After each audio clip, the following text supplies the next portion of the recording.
प्रसाद हाच द्यावा देवा, प्रसाद हाच द्यावा। हरिभजनामृत निशिदिनी पादुनी, हरिभजनामृत। इकडे नोंदणी करून घेत आहेत। नमस्कार नमस्कार।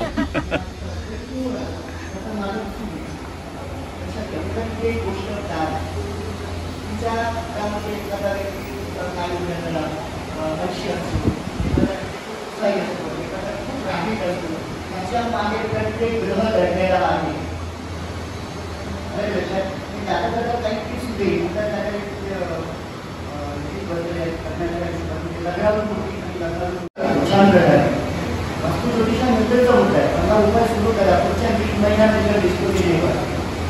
चमत्काराची बाब तुमच्या घरातच रंगलेली आहे।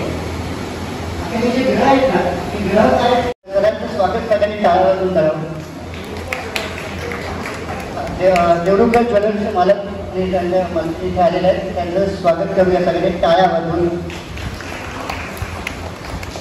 आपल्या महाराष्ट्रामध्ये किंवा देशामध्ये कुठलाही पक्ष येऊ द्या, टाळ्यांवरती कर लागणार नाही। टाळ्या वाजल्याच पाहिजे।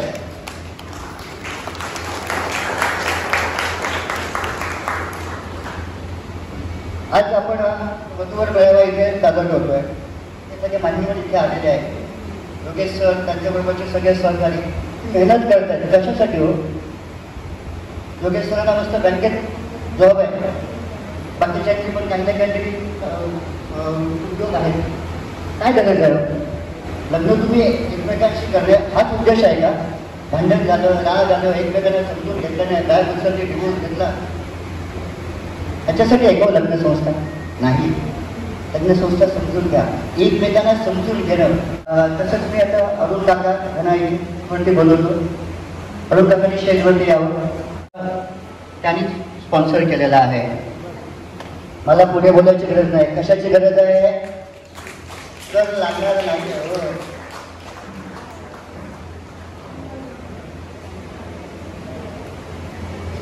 आता तुम्ही एवढं उभा करून ठेवलाय की बाकीचे लोक आहेत कामं करायला।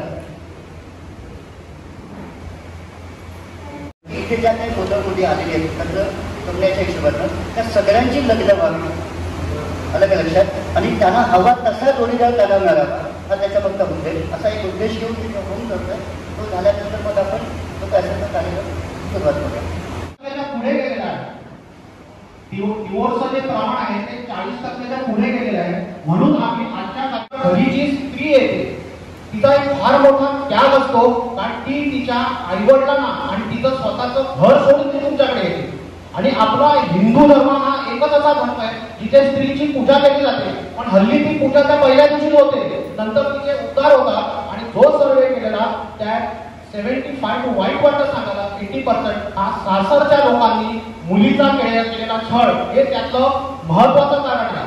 आणि आता तुम्ही जे बोलता, पूर्वी लग्न कशी व्हायची, घर, त्या मुलीचं कॅरेक्टर, सगळ्या गोष्टी बघितल्या जायच्या। आज तुम्ही त्या मुलीचं शिक्षण ठीक आहे, पण तुम्ही त्याचा पगार बघून लग्न करताय, हे खूप चुकीचं आहे। एखादा श्रीमंत माणूस पूर्वी एखाद्या गरीबाची मुलगी घरात घ्यायचा, आज तसं नाही होत आहे। माझ्या मुलाला 1.5 लाख आहे तर मला 2 लाखाची मुलगी पाहिजे, आणि ह्याच्यामुळे हे सगळे प्रॉब्लेम्स बसलेला। उत्तम लावूया एक दिवस असा भाषा आणि काळा, पण आमची एजन्सी काय होते तिथे डॉक्टर संदीप गव्हाणकरांचा माणूस आहे, त्यांनी आम्हाला शाळा मुक्त केलेली आहे। अति चहा पाण्यावर सांगितलेलं आहे, हा 10 रुपये भरताना आला जातो, एवढी चांगली तिथे ट्रीटमेंट मिळते। आणि हॉस्पिटॅलिटी त्याला हा गुण फार महत्वाचा आहे हॉटेल इंडस्ट्रीमध्ये। आणि हॉस्पिटॅलिटी काय असते ती तुम्ही नक्की मास्टर आणि आम्ही इथे काही लोकांना बोललेलं आहे, त्यांच्या आम्ही सत्कार करणार आहोत। त्या तरुण पिढीला आम्ही जास्त महत्व देतो, कारण कसं असं माहितीये, माणसाला एक्सपोजर आणि त्याचा सत्कार हा त्याच्या डेव्हलपिंग स्टेजमध्ये झाला तर त्याचा खूप उपयोग होतो।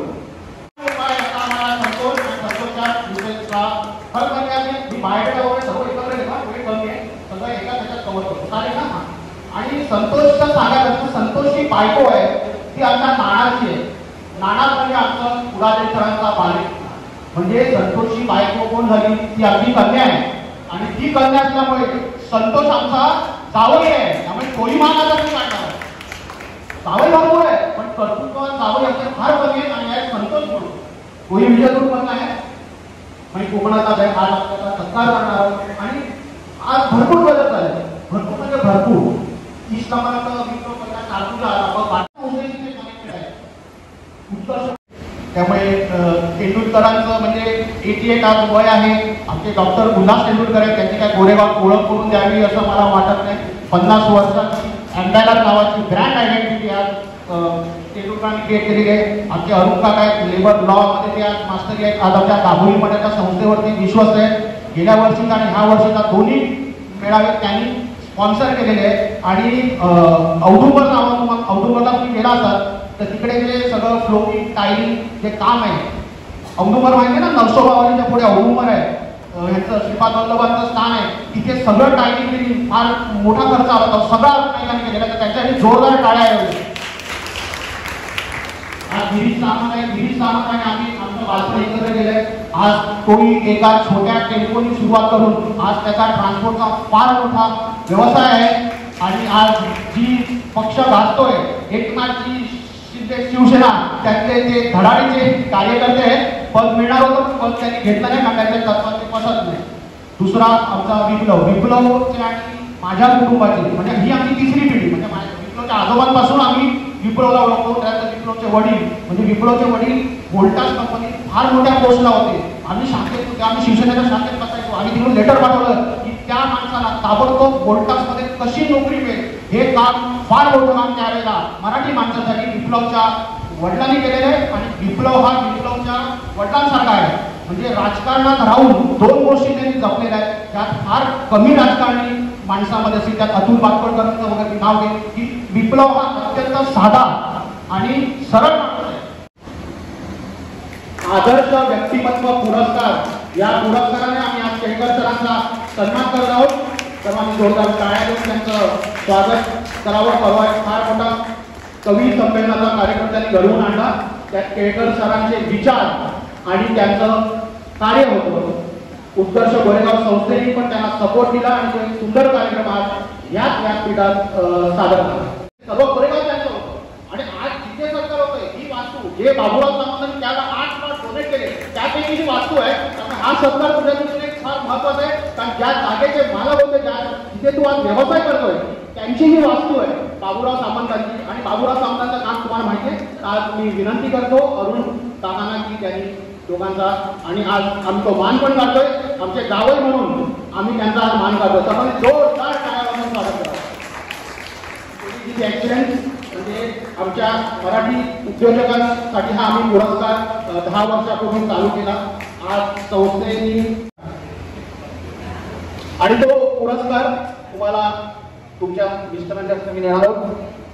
नेहमी बायकोच नवऱ्याचा घरी येण्याचा सत्कार करत असते, यावेळेला तुमचे मिस्टर तुमचा सत्कार करणार आहे. आणि तो घरी जाऊन तुमच्या कुटुंबासमेत आम्ही आमचे काही लोक येतील आणि तुमच्या घरात तुमच्या फॅमिलीबरोबर आम्ही शेअर करणार आहोत. तर सर्वांनी मॅडमसाठी उत्कृष्ट लक्षवेधी चेहऱ्याचा पुरस्कार दिल्याबद्दल जोरदार टाळ्या.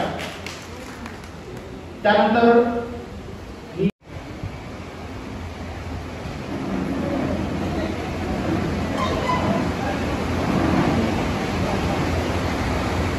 जोरदार टाळ्या. गिरीश सामंत यशस्वी उद्योजक म्हणून आम्ही तुमचा पुरस्कार देत आहोत. आणि मिसेसना सांगतो की त्यांनी विप्लवचा सत्कार करावा. आणि मला एक संतोषची गोष्ट सांगायची दिसते की तो नुसता उद्योग नाही करत, तर त्याच्या आजूबाजूला खूप चौकीत अशी लक्ष असतं. आणि म्हणून चांगले चांगले आज जे इव्हेंट होतात त्यात संतोष देतो, कॉन्सेप्ट देतो, पण तो स्वतः त्यात इन्व्हॉल्व होतो. याबद्दल परत एकदा संतोषसाठी टाळ्या वाजवा. आणि मी विनंती करतो की विप्लवनी तो पुढाकार घ्या आणि विप्लवला आम्ही सर्वांतर्फे त्याच्या राजकीय आयुष्यात फार पुढे येईल अशी जोरदार टाळ्या वाजवून त्याचा विप्लवचा पुन्हा एकदा स्वागत करावं. आजचे सगळे पुरस्कार देऊन झालेले आहेत. आणि नवरा बायकोमधलं सामंजस्य आणि तिथेच कुठेतरी एक स्वभाव हा भाग एक महत्त्वाचा ठरतो. कुठेतरी एकमेकांना समजून घेण्याच्या दृष्टिकोनातून. त्यामुळे स्वभाव कुठे तयार होतो त्याची एक बाजूची माझ्या अभ्यासातून 30 वर्षातून मला जाणवली, ती मी तुमच्याकडे व्यक्त करतोय. स्वभाव कुठे तयार होतो तर स्वभाव हा आईच्या गर्भात तयार होतो असं माझं मत आहे.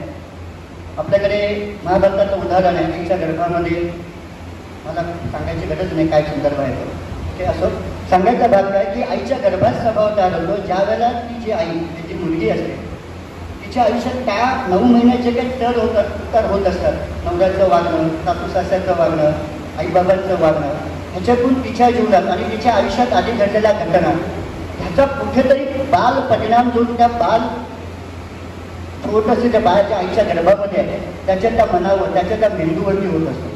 बाजू थोडंसं राहू आणि केतू या 2 ग्रहांशी संबंधित बोलतो. म्हणजे मला काय म्हणायचं आहे संसारिक जीवन सुरू करताना त्या मुलाला आणि त्या मुलीला व्यवस्थित लक्षात येईल.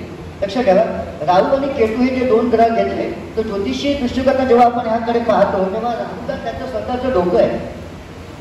आणि आम्ही ज्योतिषीय भाषेत असं म्हणतो की राहूच्या विचारांना पाय नाही आणि केतूच्या विचारांना डोकं नाही. आलं का लक्षात?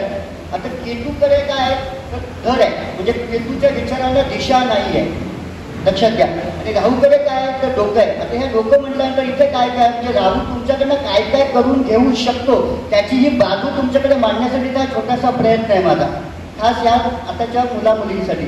लक्षात ठेवा, इथे मेंदू आहे, तुम्ही काय विचार करायचा, नवरा चांगला की वाईट, इथून तुम्ही विचार करतात. पण हा राहू तुम्हाला हा विचार करायला भाग पाडतो. जर तुम्हाला भोग भोगायचे असतील तर तुम्ही काय पाहायचं, तुम्ही कुठला गैरसमज करायचा, तुम्ही काय ऐकायचं, तुम्ही काय बोलायचं, हे सगळं राहू काय. आता ह्या राहूची ताकद काय याचं आपल्याकडे पुराणकाळातलं उदाहरण आहे. लक्षात ठेवा, जेव्हा अमृत मंथन झालं होतं तेव्हा एकट्या राहूला ही गोष्ट कळली होती की अमृत फक्त देवांना दिलं जातं. म्हणजे तो किती हुशार आहे त्याचं ते उदाहरण आहे. आणि तो त्या देवांच्या राजीमध्ये येऊन बसला इथपर्यंत का होईल. लक्षात घ्या, अमृताचा एक थेंब गेला म्हणजे त्याच्याकडे नशिबाची किती साथ आहे ते बघा. आता ह्या राहूची ताकद तुमच्या रोजच्या जीवनात कशी आहे ती पण मी तुम्हाला दाखवून देतो. गृहिणी तुम्ही सगळं जेवण करतात, गॅसवर किती फ्लेम येते बघा, फ्लेम लाल, पिवळी, हिरवी, निळी, बरोबर 3-4 कलर आहेत त्याच्यामध्ये. त्याच्यातला निळा कलर आहे माहिती आहे सगळ्यांना, राहूचा कलर हा निळा आहे. आता राहूची ताकद काय ना तीही तुम्हाला मी थोडीशी सायंटिफिकली बाजूने पण दाखवतोय आणि एक दुसऱ्या वेगळ्या अँगलने पण दाखवतोय. म्हणजे राहू काय करू शकतो त्याचं उदाहरण आपल्या प्रत्येकाच्या जीवनामध्ये. तुम्ही गुगलवर जाऊन सर्च करा, त्या ज्या फ्लेम आहेत त्याच्यातली सर्वात हायर टेम्परेचर असलेली फ्लेम कुठली आहे माहिती आहे तुम्हाला? ब्ल्यू रंगाची आहे. म्हणजे ब्ल्यूची ताकद काय, ज्यांचा विश्वास नाही आहे ना फक्त किचनमध्ये, माझं चॅलेंज आहे, किचनमध्ये ब्ल्यू रंग लावून बघा काय प्रॉब्लेम सुरू होतात बघा. अलग लक्षात, ब्ल्यूची ताकद आहे. रंग परिणाम करतात की नाही त्याचा हा भाग दाखवतो. आता राहूला ज्योतिषशास्त्रामध्ये, लक्षात, राहूला ज्योतिषशास्त्रामध्ये मांजर म्हटलेलं आहे. त्याला सुद्धा चॅलेंज देतात. अहो, ग्रहांची खेळी एवढी ताकदीची आहे की या ग्रहांनी परमपरमेश्वराला सुद्धा सोडलं नाही. गणपती ज्याला सर्व पूजा आणि अग्रपूजेचा मान दिला त्याला सुद्धा वडिलांनी करून घ्यायला भाग पाडलं. तिकडे तुम्ही आणि मी काय हो, प्रभू रामचंद्रचं सिद्धयोगावरती लग्न झालं तेव्हाचे ऋषीमुनी त्यांच्याकडे ज्ञान तेवढं आलं होतं. माझं तर काहीच नाही आहे, मी 0.11 पण नाही आहे. सिद्धयोगावरती लग्न पण त्यांच्या आयुष्यातले चढ उतार आपल्याकडे समोर आहे. कारण प्रभू रामचंद्राचा आणि सीता नवमी म्हणून आपण जे म्हणतो ती सुद्धा नवमी, त्या दिवशी त्यांचा जन्म झालेला आहे आणि सीता प्रकट झालेली आहे. चतुर्थी, नवमी आणि चतुर्दशी इथे उद्योजक आहेत, थोडंसं सांगण्याच्या दृष्टी करतो, मला जेवढे देता येईल तेवढे द्यायचा प्रयत्न करतोय. चतुर्थी, नवमी आणि चतुर्दशी या दिवशी कधीही कुठल्याही कामाची सुरुवात करू नका, नवीन कामाची सुरुवात करू नका, प्रॉब्लेम मध्येच येणार. कारण बघा, गणपतीचा जन्म चतुर्थीचा, मुलांच्या हातून शिक्षण करून घ्यावा लागला की नाही, ती तिथी चांगली असेल का? प्रभू रामचंद्र जन्म नवमीचा आहे, आयुष्याच्या चढउतार समोर आहे, ती तिथी चांगली असेल का? चतुर्दशीला प्रत्यक्ष विष्णू सुकुमार स्वरूप आहे, त्याला नरसिंह अवतार घेऊन जन्माला यावं लागलं, ज्याचं रूप बघून राक्षस सुद्धा थरथर कापले. हो, ज्या राक्षसा बघून आपण थरथर कापतो ती चतुर्दशी ही सुद्धा रिक्त तिथी आहे. रिक्त तिथी तुम्हाला भारतातले 3-4 ज्योतिषी व्यक्ती ज्या तुम्हाला याच्याबद्दल सांगते त्या रिक्त तिथी आहेत, त्याच्यावरती काम करू नका. पण माझं स्वतःचं वैयक्तिक संशोधनातून ह्या 3 आपले पुराणातली उदाहरणं मी लोकांसमोर आणलेली आहेत. ठीक आहे, अलग लक्षात, मॅरेज लाईफमध्ये नवरा बायको एकत्र नांदू शकत नाही, शुक्र बिघडलेला आहे. लक्षात, संवादामध्ये तो म्हणतात ना गोडवा किंवा संवादामध्ये समोरच्यावरती इम्प्रेशन पाडणं ज्याला आपण म्हणतो, समोरचा पाडू शकत नाही, बुध बिघडलेला आहे. कितीतरी असे योग आपल्या जन्मपत्रिकेत त्याला वाणी दोष म्हणतात. वाणी दोष म्हणजे बोलणं प्रभावी, परिणाम शून्य, अशी लोक तुम्हाला समाजामध्ये भरपूर दिसतील. अलग लक्षात, माझ्याकडे काही लग्न जमवताना अधिक लोक आहेत. तू सराष्ट्र योग, मृत्यू सरासर योगावरती लग्न करू नये, किंवा जरी मृत्यू होतो असं काहीतरी चुकीचं पसरवलं गेलं. असं काही नाही आहे. कोणाच्या तरी एकाच्या विचाराचा मृत्यू होतो. आता एक आपण बघतोय लोक नवरा करतो माझ्या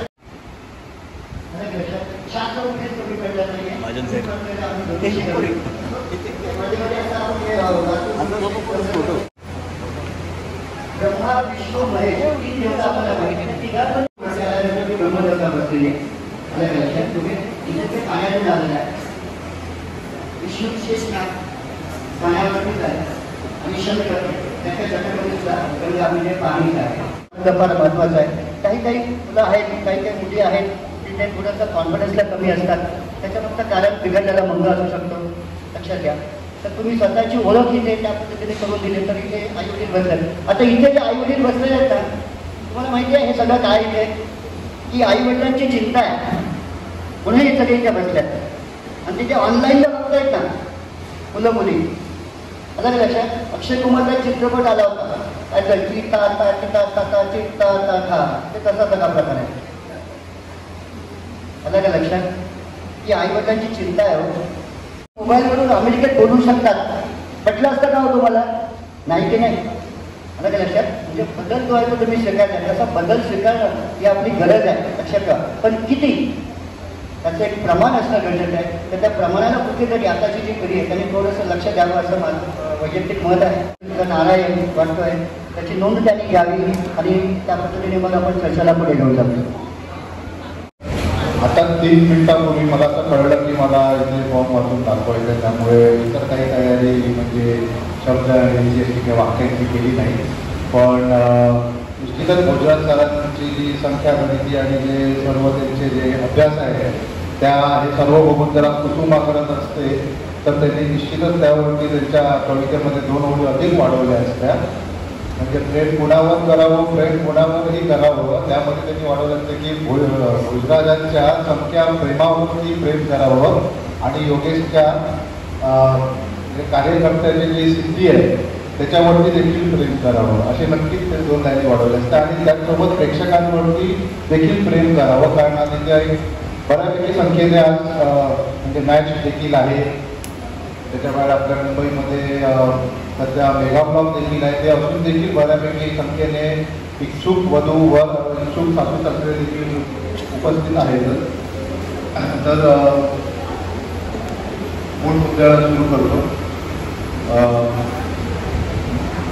तर इथे आपण दरवर्षी त्याचं एक आपली प्रथा आहे की वधूवरांमध्ये आपण मी फक्त नावं वाचून काही दाखवणार, तर ती नावं वाचणार आणि इच्छुक वधू किंवा वर किंवा इच्छुक त्यांचे सासू सासरे यांनी पुढे येऊन त्यांची अपेक्षा आणि त्यांचे शिक्षण हे सर्व गोष्टी सांगावे. पण अजून हे न्यूट्रल वाक्य सांगून कृपया त्यांची ओळख थांबवून नाही देते.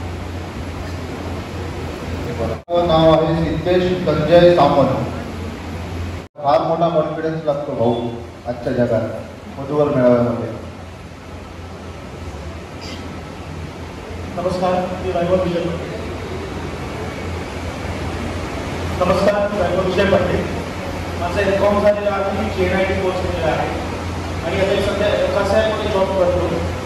माझं वार्षिक उत्पन्न 6 लाख रुपये आहे आणि 15 घरामध्ये माझे आईवडील. धन्यवाद. 24 right now. 92.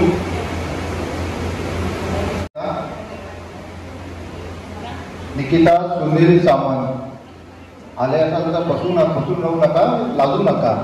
या या या.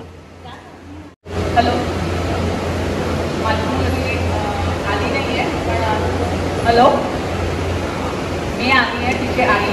आम्ही कुटुंबामध्ये 3 जण असतो. मुलगी आणि मुलगी CA झालेली आहे आणि आत्ता ती कोटक लाईफमध्ये आता जॉब करणार आहे. पहिलं तिचा टाटामध्ये होता जॉब, आता सोडून ती गोरेगावातच नोकरी करणार आहे.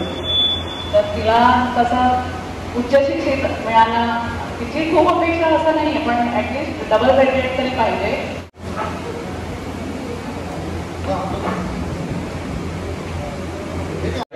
नाव आहे गौरीश वसंत प्रभू.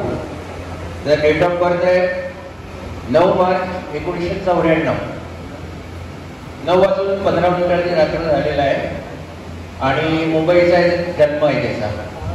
द क्वालिफिकेशन आहे bachelor of science in hotel management front desk, master in science, master of science in tourism and hospitality management.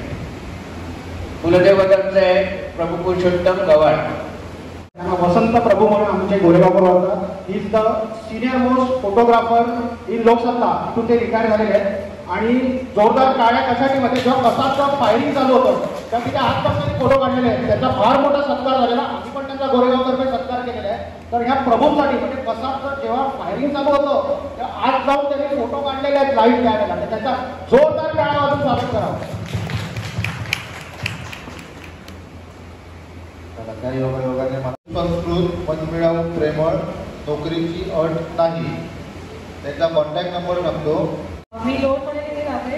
माझी जन्मतारीख 25 मार्च 1997. मी MSc शिकले, MSc फिजिकल केमिस्ट्री. आता सध्या HDFC बँकेमध्ये असिस्टंट मॅनेजर म्हणून नोकरी करते. त्याशिवाय मी शास्त्रीय संगीत शिकते. त्यामध्ये माझं मध्यमापर्यंत शिक्षण झालं आहे. मध्यमापर्यंत चालू आहे. त्याशिवाय पेटीवादनाचे क्लासेस घेते, पेटीवादन शिकते. एकूणच मला वाचनाची वगैरे आवड आहे, शिक्षण घेण्याची आवड आहे, वेगवेगळे विषय शिकवण्याची. नाव आहे प्राजक्ता सदाशिव प्रभू. जन्मदिनांक आहे 27/92. वेळ आहे 17:06. शिक्षण मी भोगली आहे कॉन्टिनेंटल कंपनी सॉफ्टवेअर. जी आहे 5/4 गोकुळचे श्रीदेवी आहे डॉक्टर. कुटुंबातील सदस्य आहेत आई, वडील आणि एक विवाहित भाऊ.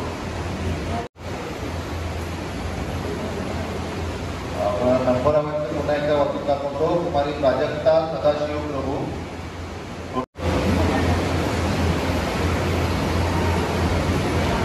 सायली अतुल सावंत माझ्या मोठ्या भावाची मुलगी आहे. आजी वसई येथे राहते. तिचं जन्मस्थान आहे 16 सप्टेंबर 1997 आणि तिने शिक्षण LLB आहे. सध्या ती वसईलाच वसई विकास सहकारी बँक लिमिटेडमध्ये लिगल डिपार्टमेंटला ती जॉब करते. एक सिद्धेश संजय सामंत म्हणून बघायची सुरुवातीला नाव वाचून दाखवलेलं. त्यांचा मोबाईल नंबर वाचून दाखवायचा राहिलेला. ती माझी चूक नाही, ज्यांनी वाचून दाखवलेले. आता मी पुन्हा एकदा वाचून दाखवतो. 7588. बस सिद्धेश सामंतांबद्दल थोडक्यात सांगतो. सिद्धेश सामंत, नेवाळे भोगवे वेपूरला. कुलदैवश्री Adinarayan Padwale. BSc fashion design course केला आहे. टुरिझम इंडस्ट्रीमध्ये त्याचा व्यवसाय आहे त्याचा आणि साधारणतः 3 लाख ॲन्युअल इन्कम आहे. Veg non veg both. कुटुंबातील सदस्य टुरिझममध्येच आहे. त्यांच्या आणि त्याची जन्मतारीख आहे 14/9/1990. त्यांचा मोबाईल नंबर आहे 7588448428 आणि दुसरा नंबर आहे 9421261718. पुन्हा एकदा वाचून दाखवतो. 7588448428 आणि 9421261718.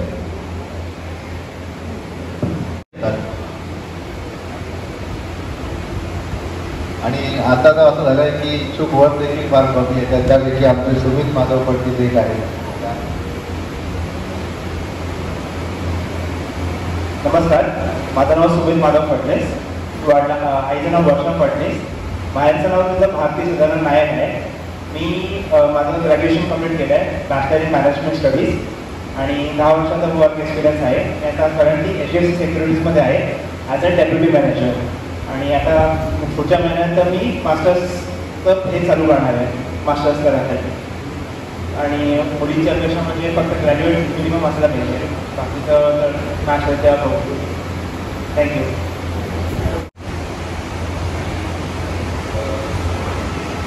भावाचं नाव आहे नंदकुमार तेंडुलकर. मुलाची रास आहे तर विवेकचा भाऊ आहे ॲक्च्युली मोठा. आमच्या दोघांमध्ये 6 वर्षाचा गॅप आहे, पण आम्ही दोघं मित्र आहेत. तर मित्राप्रमाणे ट्रीट करतो आम्ही दोघं एकमेकांना. त्याचा रास आहे तर गोत्र आहे आमचा धनंजय.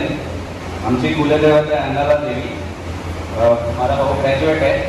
कोहिनूर कॉन्टिनेंटल हॉटेलमध्ये क्रेडिट मॅनेजर आहे. तो एक्झिक्युटिव्ह क्रेडिट मॅनेजर आहे कोहिनूर कॉन्टिनेंटल हॉटेलमध्ये.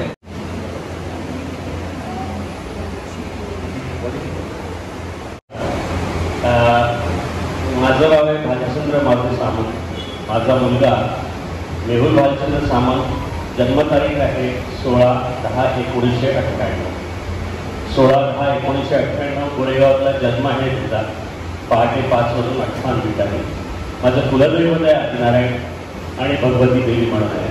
मी सध्या कांदिवलीला राहतो. आधी गोरेगावला राहत होतो. मुलांनी डेली BCom केलं आहे आणि CFS केलं आहे, कंपनी फायनान्स ॲनालिसिस म्हणून.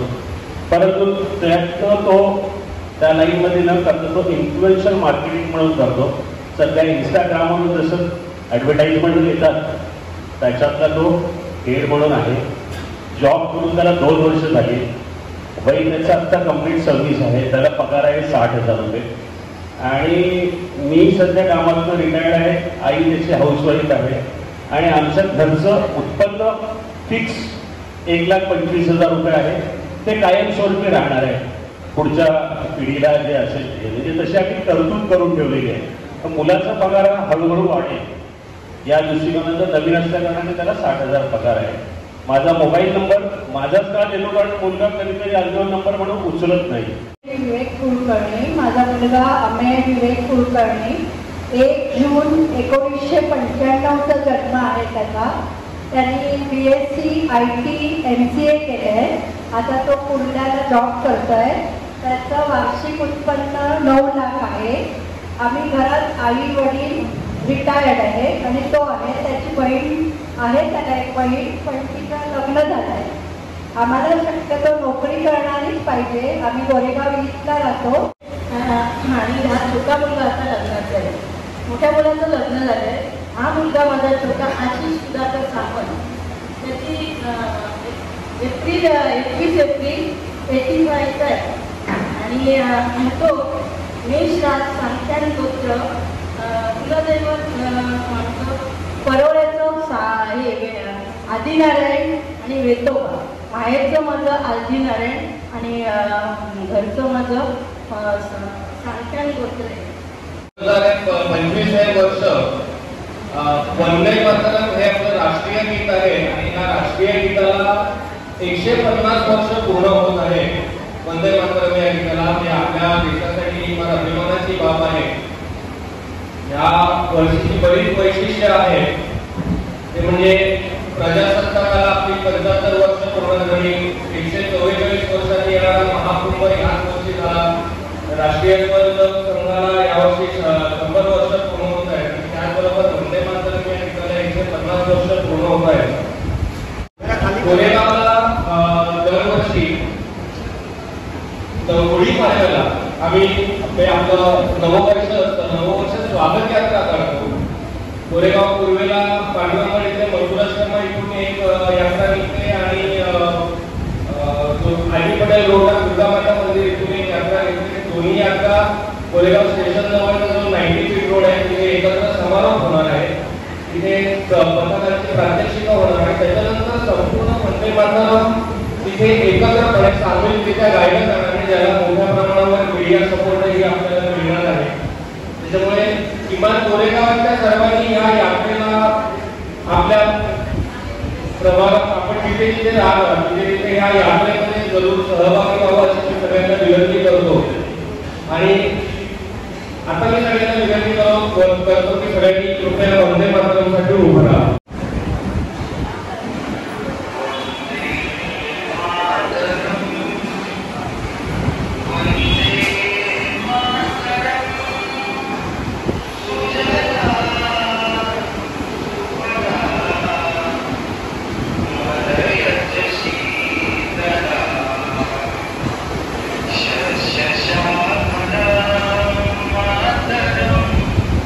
Vande Mataram.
की धन्यवाद.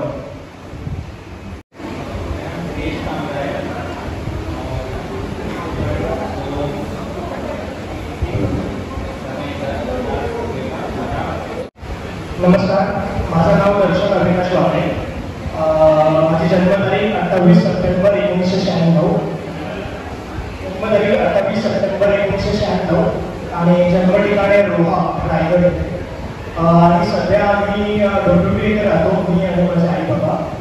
आणि मी बीटेक इलेक्ट्रिकल इंजिनिअरिंग आहे आणि त्याचप्रमाणे माझं PGDBA झालं आहे ऑपरेशन्स आणि मार्केटिंगमध्ये. आणि आता मी डेप्युटी मॅनेजर आहे हायकुल इलेक्ट्रॉनिक्स तळेगाव, पुणे येथे. आणि माझं नाव आहे गोपाळ संग्राम पाटील. मी गोपाळ पाटीलचे वडील आहे आणि सध्या आम्ही मिळवलेले काम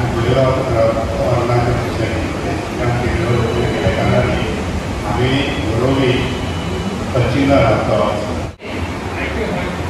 हॅलो, भाजी आहे माझी मुलगा अजित शेगडे, रायला विकास कॉम्प्लेक्स खांडेस. जन्मतारीख आहे 22 नोव्हेंबर 89. रास आहे सिंह, वर्ण मायटेज, गड मनुष्य, रक्तगट बी पॉझिटिव्ह. जात आहे पश्चिम कासा. त्यांचं कुलदैवत आहे एकविरा देवी.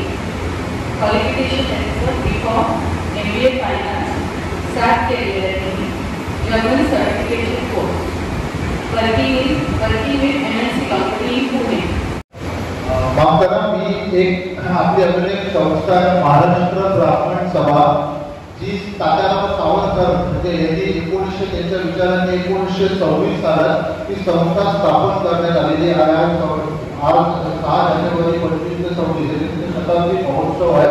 आणि योगायोगाने मी अधिकारी रवींद्र वालावकर त्या महाराष्ट्र ब्राह्मण सभा या संस्थेचा मी महाराष्ट्रामध्ये संघटन प्रमुख म्हणून जबाबदारी आहे माझ्याकडे. त्यामुळे आम्ही महाराष्ट्रात वेगवेगळ्या जिल्ह्यांमध्ये वेगवेगळ्या महाराष्ट्राच्या बाहेर देखील UPमध्ये महाराष्ट्र ब्राह्मण सभा आहे, कर्नाटकमध्ये आहे, हैदराबादमध्ये आहे, केरळमध्ये आहे, पंजाबमध्ये स्थापन झाली आहे. आणि तिथे आम्ही वेळोवेळी ब्राह्मणांविरोधात किंवा हिंदूंच्या विरोधात जे जे काही कामं केली जातात, आक्षेप केले जातात, टीके केले जातात, टीकाग्रस्त पडले जातात, त्याच्यावरती आम्ही वेळोवेळी कायद्याने म्हणा किंवा आंदोलनाने म्हणा आम्ही त्याच्यावरती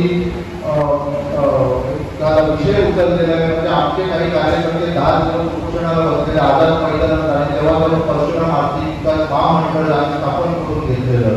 आता भविष्यात आम्ही पुरोहितांना जे त्यांना आपण बाहेरचे लोक पीठ कार्यक्रम मिळवतात त्यांच्यासाठी आम्ही बाकीच्या धर्मामध्ये जसं त्यांच्या मौलांना किंवा पात्रांना पगार मिळतात, पेन्शन मिळतात, तसं आम्ही आपल्या पुरोहितांसाठी पेन्शन आणि त्यासाठी आम्ही करणार आहोत. तसं आमचं आंदोलन आमचं कार्य आहे महाराष्ट्र ब्राह्मण सभा. आम्ही शैक्षणिक वैद्यकीय फक्त वैद्यकीय ह्या पद्धतीच्या याच्यावरती न राहता आम्ही ब्राह्मणांसाठी काय उभे राहतो, अनेक आंदोलनं करतो. त्यामुळे तुम्हाला मला कळवून असो किंवा असो त्यांना या संघटनेमध्ये या संस्थेमध्ये सामील व्हायचं असेल तरी कृपया माझ्याशी संपर्क साधा आणि ब्राह्मणांविरोधी ब्राह्मणांच्या बाजूने क्रांतीची चिन्हारी किंवा टीव्ही पेटवण्यामध्ये खालीचा वाटा होतो.